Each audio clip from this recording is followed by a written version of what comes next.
Eto na! Eto na po guys ang ating inaantay. Nagsalita na po itong si Vice President and DepEd Secretary Sara Duterte sa naging banat ni First Lady Liza Araneta Marcos. Ano yung sabi, Mina?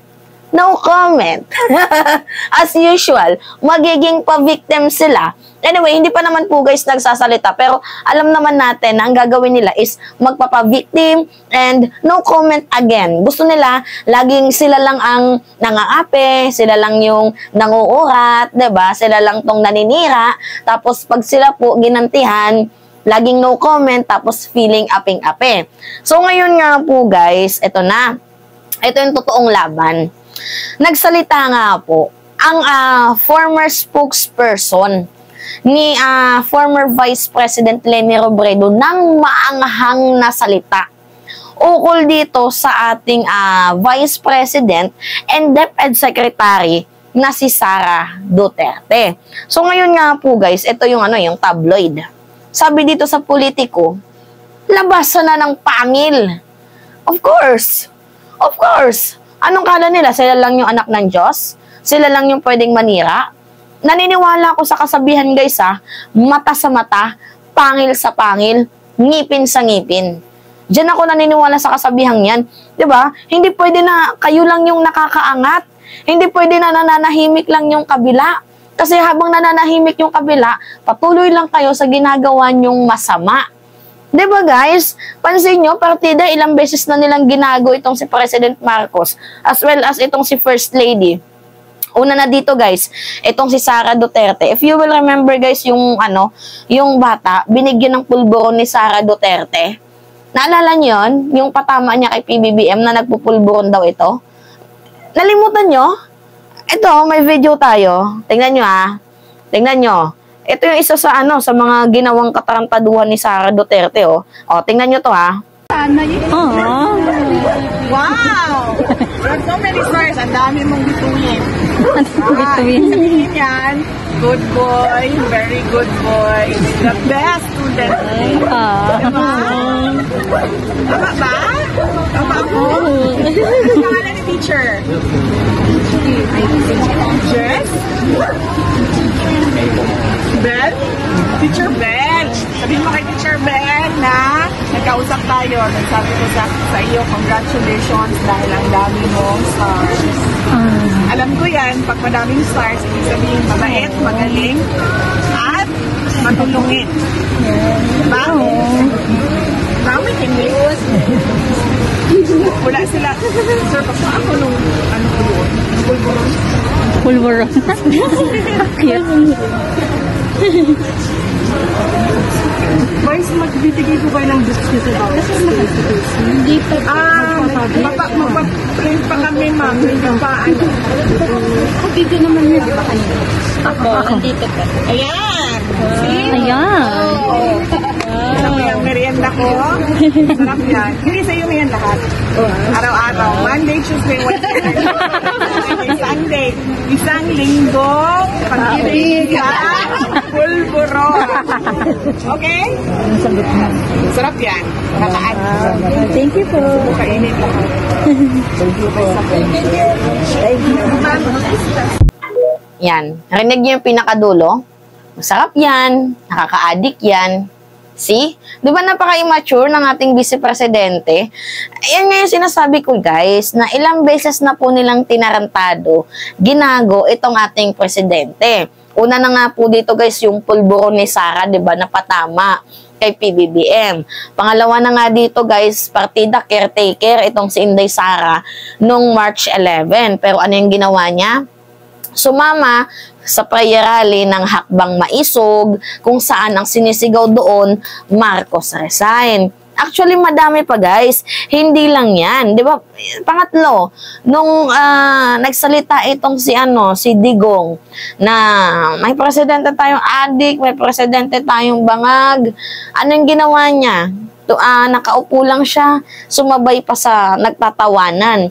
Tinawanan niya guys itong si President Marcos na supposedly dapat masyashock siya or magugulat or hindi alam yung magiging initial reaction niya, pero tumawa siya. Diba? Hindi lang din po yun, guys. Yung about dun sa mangga, yung last video niya, ano yung sabi niya? Manggagamit. Kagaya nga po, guys, ang sinabi ko sa inyo, madaming katarantaduhan na ang ginawa ang kampo ni Duterte dito sa kampo ni President Marcos. And yet, never pong nagsalita itong si First Lady, kahit nga po siya ay tinitirada na din. Ngayon na nag-explode na ba, syempre masakit na ikip yun sa damdamin.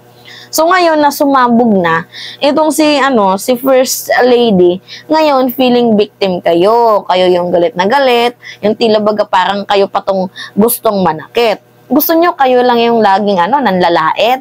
Tama ba yun? Yung mga ganong pag-uugali nyo? Kaya nga naniniwala talaga ako, guys, sa kasabihan na pangil sa pangil, ngipin sa ngipin, mata sa mata. So ngayon nga po, guys, 'di ba? Sa sobrang daming tirada na ginawa ng Duterte kay President Marcos, yung kapatid, yung ate, yung ama, silang mga Duterte na 'yan, 'di ba? Ang dami nilang hindi magandang ginawa sa kay President Marcos, ang daming kalokohan, and yet ang kapal pa din ng muka ni Vice President, kung saan hindi siya, guys, nag-resign bilang DepEd Secretary. 'Di ba? Ang kapal niyang manatili bilang Department of Education. Despite sa kanyang pag-uugaling napakawalang modo. So ngayon nga po, guys, etong nagsalita itong si Barry Gutierrez. Sa kanyang Twitter post to, guys, ano yung sabi niya? Labasan na ng pangil. Actually, believe ka din sa Fez ni Sara na sa kabila ng lahat ng ito, di pa rin talaga bumibitiw sa gabinete. Pasensyahan nyo na, guys, sinusumpong yung sipon ko ngayon. Anyway, kung ganito ang tono, baka di na siya malayo na siya ang alisin. Which is yan din yung inaantay namin. 'Di ba? Kasi walang pagkukusang loob itong si Sara Duterte. Kumbaga, wala na bang kahiyan? Hindi na ata tinatablahan ng kahiyan itong si Inday, kaya makarapat lamang na, hindi ka madaan sa maayos na usapan, sige, dadaan kita sa santong paspasan. Nagigets nyo ba ako, guys? Na, kumbaga parang gusto na lang sabihin ng ating First Lady, kapal naman ang mukha mo, badshot ka na sa akin, ayaw mo pang mag-resign. Ano yung sabi niya? Ay, si Leni nga, hindi yan ginawa. So, in-uplift niya itong si Leni Robredo. Which is, mas edukadong tingnan itong si former Vice President Leni Robredo. So, alam ko na, guys, yung message dyan na kapal ng mukha mo, mag-resign ka na kasi mayroong mas deserving sa pwesto mo. Which is si former Vice President Leni Robredo. Yun po ang tinutukoy ni First Lady Liza Araneta Marcos. And, agree ako. 'Di ba?